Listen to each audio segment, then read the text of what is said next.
नमस्कार प्यारे साथियों।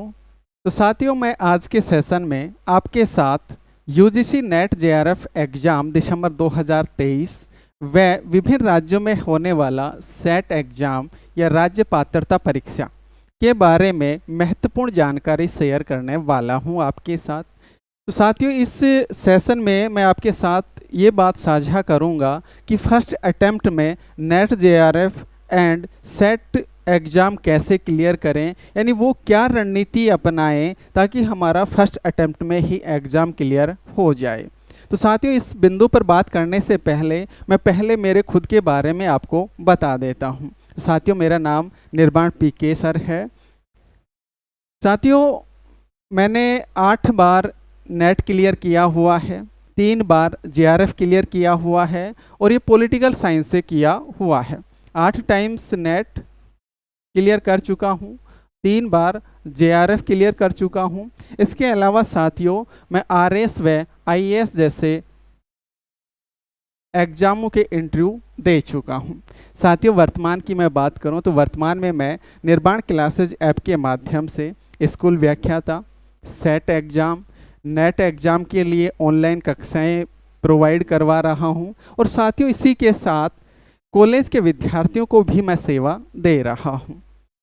तो साथियों, हम बात कर रहे थे यूजीसी नेट जेआरएफ एग्ज़ाम दिसंबर 2023 व विभिन्न राज्यों में होने वाला सेट एग्ज़ाम या राज्य पात्रता परीक्षा के बारे में। तो साथियों, हम बात करें नेट जेआरएफ की, यूजीसी नेट जेआरएफ की।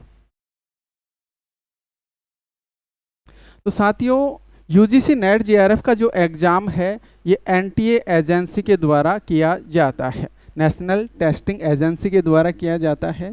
साथियों, ये एग्ज़ाम साल में 2 बार होता है, वर्ष में 2 बार ये एग्ज़ाम होता है। एक एग्ज़ाम जून में होता है और दूसरा एग्ज़ाम दिसंबर में होता है। तो साथियों, इस साल की हम बात करें 2023 की, तो जून वाला एग्ज़ाम तो हो चुका है, दिसंबर में एग्ज़ाम होने वाला है। साथियों, यदि इस एग्ज़ाम के देने के बाद में हमारा नेट क्वालिफाई होता है, तो नेट क्वालिफाई होने के बाद में हमारे पास असिस्टेंट प्रोफेसर बनने की पात्रता आ जाती है या कॉलेज लेक्चरर बनने के योग्य आप हो जाते हो, यानी आपको एक सर्टिफिकेट प्राप्त हो जाता है। साथियों, यदि आपका जेआरएफ क्लियर होता है या जेआरएफ क्वालिफाई होता है, तो जेआरएफ क्वालिफाई होने के बाद में साथियों आप असिस्टेंट प्रोफेसर के पात्र तो बन ही जाते हो। इसके साथ यदि आप पीएचडी करते हो तो आपको 5 साल के लिए लगभग 25 लाख की फेलोशिप भी प्राप्त होती है। पर मंथ शुरुआत में 35,000 के आसपास होती है और उसके बाद में फिर 45,000 के आसपास आपको ये फेलोशिप प्राप्त होती है। साथ ही वही हम सेट की बात करें, सेट राज्य पात्रता परीक्षा, यह विभिन्न राज्यों द्वारा समय समय पर आयोजित करवाई जाती है। प्रत्येक राज्य का अपना अलग अलग समय होता है और इस एग्ज़ाम को क्लियर करने के बाद में आप असिस्टेंट प्रोफेसर या कॉलेज लेक्चरर बनने के पात्र बन जाते हो, यानी ये भी एक पात्रता परीक्षा है। इसमें फेलोशिप जैसा कोई प्रावधान नहीं रहता है। साथियों, नेट और सेट के सिलेबस की हम बात करें तो विभिन्न राज्यों में जो होने वाला सेट है उसका जो सिलेबस है वो नेट के अकॉर्डिंग रखा गया है, यानी जो नेट का सिलेबस होगा वही सेट का सिलेबस होगा। तो नेट के साथ साथ आप सेट की तैयारी भी कर सकते हो, यानी दोनों की तैयारी एक साथ हो सकती है। आपको सेट की अलग से तैयारी या नेट की अलग से तैयारी करने की ज़रूरत नहीं पड़ेगी। तो साथियों, मैं दोनों के ही सिलेबस की बात करूं क्योंकि सिलेबस तो सेम है। तो नेट और सेट, इसमें कुल 2 पेपर होते हैं। एक पेपर होता है जिसको फर्स्ट पेपर कहते हैं, फर्स्ट पेपर ये साथियों सभी का कॉमन होता है। फर्स्ट पेपर सभी का कॉमन होता है, सभी के लिए ये कॉमन होता है। दूसरा जो सेकंड पेपर होता है ये आपके द्वारा चुना गया सब्जेक्ट होता है। आपके द्वारा जो भी सब्जेक्ट चुना गया है वो सब्जेक्ट होता है। तो आप वो सब्जेक्ट चुनते हो जिसके से आपने एमए किया हुआ है, पोस्ट ग्रेजुएशन किया हुआ है, उस सब्जेक्ट का आप यहाँ चुनाव करते हो। साथियों, इसमें जो फर्स्ट पेपर है इसमें 50 क्वेश्चन होते हैं और प्रत्येक जो क्वेश्चन होता है वो 2 अंक का होता है, यानी 100 अंक।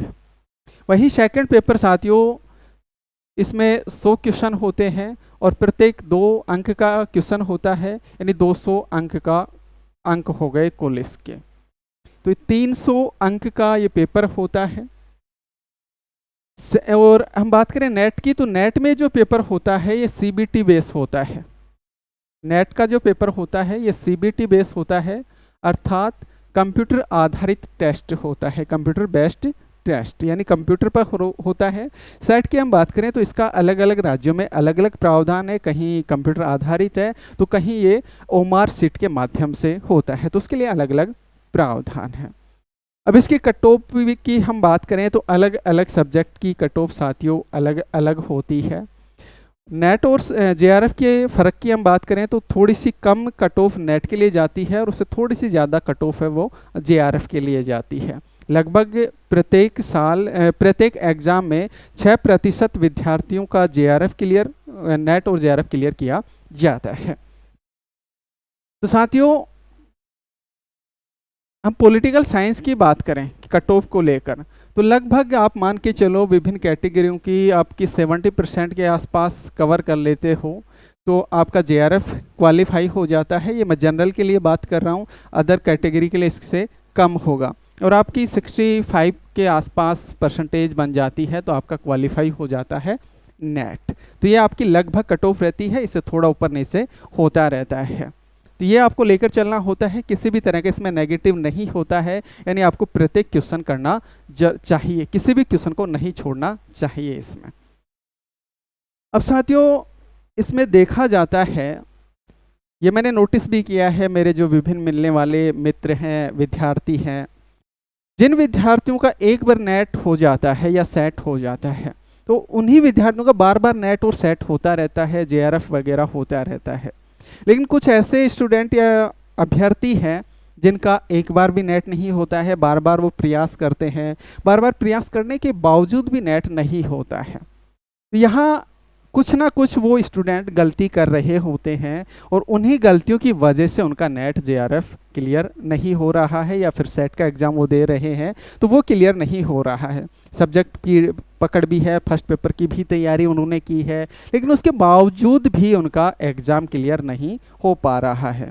इसके लिए कुछ गलतियाँ हम सब विद्यार्थी करते हैं, उन गलतियों को हम सुधार लें तो हमारा फर्स्ट अटेम्प्ट में ही नेट जेआरएफ क्लियर हो सकता है, सेट जैसा एग्ज़ाम क्लियर हो सकता है। तो गलतियां सुधारना ज़रूरी है। जब भी हम किसी भी कंपटीशन एग्ज़ाम की तैयारी करते हैं तो उसमें जो सबसे ज़्यादा महत्वपूर्ण बात होती है वो ये होती है कि क्या पढ़ना है। इससे पहले ये सोचना होगा, ये समझना होगा कि क्या नहीं पढ़ना है, यानी फालतू की बातें आपको नहीं पढ़नी है, आपको अकॉर्डिंग टू सिलेबस पढ़ना है। जो बातें सिलेबस में है वही बातें आपको पढ़नी है, अकॉर्डिंग एग्ज़ाम पैटर्न के अनुसार पढ़ना है, यानी जैसा एग्ज़ाम में पूछा जा रहा है, वर्तमान में जो एग्ज़ाम के पैटर्न हैं उनके अकॉर्डिंग आपको पढ़ना होता है। ऐसा आप करते हो तो आपको फर्स्ट अटेम्प्ट में एग्ज़ाम क्लियर करने से कोई नहीं रोक सकता है। तो इसके लिए सबसे पहले तो आपको अपने सब्जेक्ट की और फर्स्ट पेपर का जो सिलेबस है उस सिलेबस की पूरी जानकारी होनी चाहिए। तो सबसे पहले जो जानकारी आपको होनी चाहिए वो सिलेबस की जानकारी होनी चाहिए, अर्थात प्रत्येक स्टूडेंट के सामने सिलेबस हो, प्रिंट करवा के रख लीजिए और सिलेबस के अकॉर्डिंग आप पढ़ाई करें। साथ ही हम सामान्यतः पढ़ाई करते हैं गाइड वगैरह से, ये सबसे बड़ा नुकसान हो जाता है गाइड वगैरह से तैयारी करने का, क्योंकि वर्तमान के जो पैटर्न चल रहे हैं, एग्ज़ाम में जो क्वेश्चन पूछने का तरीका है उसको गाइड है वो पूरी तरीके से कवर नहीं कर पाती है, या फिर गाइड में फैक्ट डाले हुए होते हैं जिनको रटना एक आम विद्यार्थी के लिए या एक आम इंसान के लिए पॉसिबल नहीं होता है, क्योंकि मस्तिष्क की रटने की भी एक क्षमता होती है, समझ में गाइड में काफ़ी कम आता है क्योंकि गाइड है वो शॉर्ट तरीके से लिखी हुई होती है। तो साथियों, यहाँ मैं रिकमेंड करता हूँ कि आप गाइड पढ़ें, लेकिन उससे पहले प्रमाणिक पुस्तकें ज़रूर पढ़ें। तो प्रमाणिक पुस्तकों से तैयारी आप करें, और प्रमाणिक पुस्तकें कौन कौन सी होंगी तो ये प्रत्येक सब्जेक्ट के लिए अलग अलग होती हैं, और प्रमाणिक पुस्तकों की जानकारी आप अपने किसी भी शिक्षक से प्राप्त कर सकते हो, यानी जो भी सब्जेक्ट का टीचर है उससे आप पूछ लीजिए कि प्रमाणिक पुस्तकें हैं कौन कौन सी। जैसे मैं तो पॉलिटिकल साइंस से हूँ तो मैं पॉलिटिकल साइंस की प्रमाणिक पुस्तकें बता सकता हूँ, अदर जो सब्जेक्ट है वो अदर टीचर बता पाएगा। और पॉलिटिकल साइंस की कौन कौन सी प्रमाणिक पुस्तकें हैं उनकी साथियों मैंने एक वीडियो में बताया हुआ है, एक सेशन में बताया हुआ है, यूट्यूब पे वो सेशन या वीडियो अभी उपलब्ध है। अब वहाँ से देख लीजिएगा कि नेट जेआरएफ के लिए पॉलिटिकल साइंस के लिए कौन कौन सी प्रमाणिक पुस्तकें हैं, कौन कौन सी पुस्तकें आपको पढ़नी चाहिए। तो प्रमाणिक पुस्तकों का चुनाव कर लिया आपने,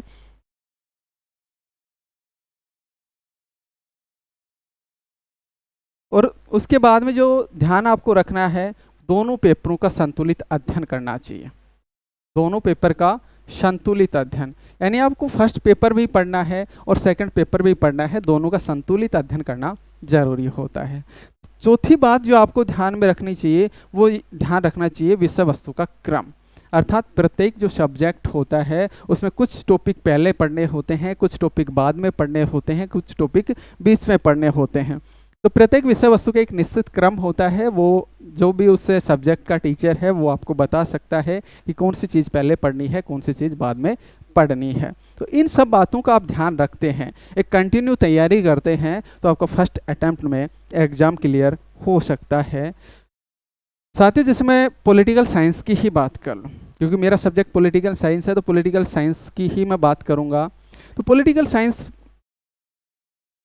या राजनीति विज्ञान, तो नेट का जो सिलेबस है या सेट का जो सिलेबस है, इसमें पॉलिटिकल जो साइंस है इसमें कुल 10 यूनिट दे रखी है या 10 इकाइयाँ दे रखी है, और 10 इकाइयों में अनेक टॉपिक हैं, 10 इकाइयाँ हैं उसमें अनेक टॉपिक हैं साथियों। अब इन 10 इकाइयों की हम बात करें मोटी मोटी, तो पहली जो इकाई है वो है राजनीतिक सिद्धांत, दूसरी इकाई साथियों है राजनीतिक विचारक, तीसरी इकाई है भारतीय राजनीतिक विचारक। और ध्यान रखें पॉलिटिकल साइंस की जब भी हम तैयारी शुरू करें, हमें हमेशा तैयारी राजनीतिक विचारकों में जो पाश्चात्य राजनीतिक विचारक हैं इनसे करनी चाहिए, पाश्चात्य राजनीतिक विचारकों से करना चाहिए। यानी जो राजनीतिक विचारक जो सेकंड यूनिट है इसमें पाश्चात्य राजनीतिक विचारक ही शामिल किए गए हैं। फिर उसके बाद में राजनीतिक सिद्धांत पढ़ सकते हो, फिर भारतीय विचारक पढ़ सकते हो, फिर तुलनात्मक राजनीति विश्लेषण पर आइए, फिर उसके बाद में 5वीं यूनिट पढ़ सकते हो आप अंतर्राष्ट्रीय संबंध, छठी यूनिट जो भारत की विदेश नीति है इसको आप पढ़ लीजिए, अंतर्राष्ट्रीय संबंध पढ़ने के बाद इसको आप पढ़ें। उसके बाद में भारत में राजनीतिक संस्थाएं पढ़ने से पहले आप 8वीं यूनिट पढ़ लीजिए, भारत में राजनीतिक संस्थाएं पढ़ लीजिए या भारत में राजनीतिक प्रक्रियाएं, आपको आप इसमें से कोई भी पहले या बाद में रख सकते हो। बाकी पहले आप 7वीं पढ़ लीजिए तो ज़्यादा बढ़िया रहेगा, उसके बाद 8वीं यूनिट आप पढ़ लीजिए। फिर ये 2 यूनिट बचती हैं लोक प्रशासन और भारत में शासन विधि तथा लोक नीति, ये आप बाद में पढ़ सकते हो। तो इस तरह एक क्रमबद्ध अध्ययन आप कीजिए सब्जेक्ट का, अदर सब्जेक्ट जो है आपका वो उसके अकॉर्डिंग रहेगा। तो प्रमाणिक पुस्तकों की हम बात करें तो प्रत्येक सब्जेक्ट के लिए प्रमाणिक पुस्तकों की जो लिस्ट पहुंचती है वो लगभग 15-20 पुस्तकें पहुंच जाती हैं, क्योंकि अलग अलग पार्ट होते हैं हर सब्जेक्ट में। जैसे हम पॉलिटिकल साइंस की बात करें तो पॉलिटिकल साइंस में कुल साथियों 10 पार्ट हो गए या 10 इकाइयाँ हो गई। एक इकाई के लिए आपको कम से कम पुस्तकें भी आप पढ़ोगे प्रमाणिक तो 3 पुस्तकें आपको पढ़ना पड़ेंगी, क्योंकि जो टॉपिक दे रखे हैं ना वो एक प्रमाणिक पुस्तक में सभी टॉपिक नहीं मिलते हैं। 3 पुस्तकों का मतलब ये नहीं कि तीनों पुस्तकों में एक ही टॉपिक को पढ़ना है, नहीं भाई, जो 2 टॉपिक है उनका चुनाव तो आपको करना है। तो कुछ टॉपिक है किसी एक पुस्तक से मिलेंगे, कुछ टॉपिक किसी दूसरी से मिलेंगे, कुछ टॉपिक है किसी तीसरी से मिलेंगे। तो इस तरह आपको एक यूनिट के लिए लगभग 3 प्रमाणिक पुस्तकें देखनी होंगी, यानी लगभग आपको 30 प्रमाणिक पुस्तकें देखने की आवश्यकता पड़ सकती है। अब आपको ये लग सकता है कि ये पुस्तकें तो बहुत ज़्यादा हो गई, इसको हम कैसे पढ़ेंगे, इसमें पढ़ने में तो हमारा पूरा जीवन निकल जाएगा। तो साथियों मैं ये बात बता दूं कि पुस्तकें जो हैं वो पूरी नहीं पढ़नी होती हैं, पुस्तकों में वही चीज़ पढ़नी होती है जो हमारे एग्जाम के काम की है, जो एग्जाम में पूछी जाती है, जो हमारे सिलेबस में है। तो सिलेबस समझना आपके लिए सबसे ज़्यादा ज़रूरी है। अब सिलेबस या तो आप खुद के आधार पर समझिए, है ना, और यदि आपको सिलेबस नहीं समझ में आ रहा है तो इसके लिए सबसे बढ़िया जो ऑप्शन होता है वो होता है किसी टीचर से गाइड लेना, क्योंकि टीचर ने उसमें समय दिया है। जैसे मैं मेरी ही बात करूं तो मैं लगभग क्या 2015 से मैं पढ़ा रहा हूं, तो आज मुझे पढ़ाते हुए 9 साल हो गए हैं। तो 9 साल में मैंने चीज़ें सीखी हैं, सिलेबस के बारे में सीखा है, सब्जेक्ट के बारे में सीखा है। तो वो 9 साल की जो मेहनत है मैं बैच के माध्यम से आपको एक 6 महीने में या 5 महीने में उस 9 साल की जो मेरी मेहनत, उस 9 साल का जो मेरा नॉलेज है वो आपको मैं मात्र 5-6 महीने में प्रोवाइड करवा देता हूँ। तो टीचर की गाइडेंस ले सकते हैं आप सिलेबस को समझने के लिए, सब्जेक्ट पर पकड़ बनाने के लिए। आप चाहते हो कि इतनी प्रमाणिक पुस्तकें मेरे पढ़ने की बस की बात नहीं है, इसमें समय बहुत ज़्यादा लग जाएगा, मुझे समय कम देना है और कम समय में और कम मेहनत में सफलता प्राप्त करनी है, तो साथियों आप किसी फैकल्टी की सहायता ले लीजिए जो भी आपको बेस्ट लगती है, जिसका आपको अच्छे से समझ में आता है, जो अच्छे से पढ़ा रही है, ईमानदारी से आपके साथ है। साथियों इसी के लिए मैंने भी एक प्रयास किया है, और प्रयास ये किया है कि निर्माण क्लासेज ऐप के माध्यम से, निर्माण क्लासेज ऐप के माध्यम से नेट जेआरएफ और साथ में सेट का ऑनलाइन बैच शुरू किया है। इस ऐप की लिंक आपको इस वीडियो के डिस्क्रिप्शन में मिल जाएगी, तो वहाँ से ये ऐप डाउनलोड कर सकते हो साथियों। तो इस ऐप के माध्यम से नेट जेआरएफ और सेट के लिए जो सेकंड पेपर पॉलिटिकल साइंस है आपका, उसका ऑनलाइन बैच शुरू किया है साथियों। वैसे पढ़ाते हुए मैं ऑनलाइन की बात करूं तो ऑनलाइन मैं 2019 से पढ़ा रहा हूं, इससे पहले 2015 से मैंने पढ़ाना शुरू कर दिया था, लेकिन उस समय ऑफलाइन था। ऑनलाइन मैं 2019 से आया हूं। तो साथियों यहाँ मैंने पॉलिटिकल साइंस का बैच प्रारंभ कर दिया है, और ये बैच 5 जुलाई से प्रारंभ होने वाला है। 5 जुलाई से प्रारंभ होने वाला है बैच। और इस बैच की मैं बात करूं तो इसमें पॉलिटिकल साइंस की लगभग 35-36 प्रमाणिक पुस्तकों से ये पूरी क्लास बनाई गई है, यानी नोट्स बनाए गए हैं। यानी आपको 35 से 36 जो पॉलिटिकल साइंस के लिए प्रमाणिक पुस्तकें हैं, जहाँ से क्वेश्चन आते हैं, उनका निचोड़ मिल जाता है इस बैच में। यानी पॉलिटिकल साइंस के लिए साथियों इन नोट्सों के अलावा, इन क्लासों के अलावा यदि आप मुझसे जुड़ जाते हैं तो आपको कहीं कुछ पढ़ने की आवश्यकता नहीं होगी, आपका नेट क्लियर होगा। साथियों वादा करता हूँ आप मेरे साथ जुड़ोगे, ईमानदारी के साथ आप अपनी भी मेहनत करोगे तो आपका जेआरएफ भी क्लियर होगा, सेट भी पहले ही चांस में क्लियर होगा। लेकिन इसके लिए आपको ईमानदारी रखनी होगी, प्रत्येक क्लास देखनी होगी, मेरे साथ जुड़ना होगा साथियों। इसके अलावा पॉलिटिकल साइंस तो आपको पढ़ने की आवश्यकता नहीं है, लेकिन आपको फर्स्ट पेपर तो पढ़ना ही पड़ेगा, क्योंकि मैं तो केवल आपको सेकंड पेपर का गाइडेंस दूंगा। तो फर्स्ट पेपर आप कहीं और से पढ़ लीजिए, या फिर आप खुद सेल्फ भी इसकी तैयारी कर सकते हो। फर्स्ट पेपर ज़्यादा कठिन नहीं है साथियों। मैं बता दूं ये बैच है 5 जुलाई से शुरू होगा, और इस बैच की जो फीस है साथियों वो 11,000 रहने वाली है। लेकिन 5 जुलाई तक इस बैच की फीस में 50% का डिस्काउंट दिया जा रहा है, यानी 50% की छूट चल रही है 5 जुलाई तक। 50% छूट लेने के बाद में इस बैच की जो फीस बच जाती है 5500 रुपये बच जाती है। इस 5500 रुपये का जो ये बैच है, इसमें आपको 2 क्लास पर डे मिलेंगी। क्लास प्री रिकॉर्डेड होंगी, यानी पहले से रिकॉर्ड कर दी जाएंगी और वो अपलोड की जाएंगी। लेकिन सभी क्लासें नई होंगी, सभी क्लासें पूर्णतः अपडेट होंगी। ये नहीं कि पहले का कुछ डाला जाएगा, पर डे आपके लिए क्लास रिकॉर्डेड की जाएगी और वो क्लास अपलोड की जाएगी। साथ ही प्रत्येक टॉपिक के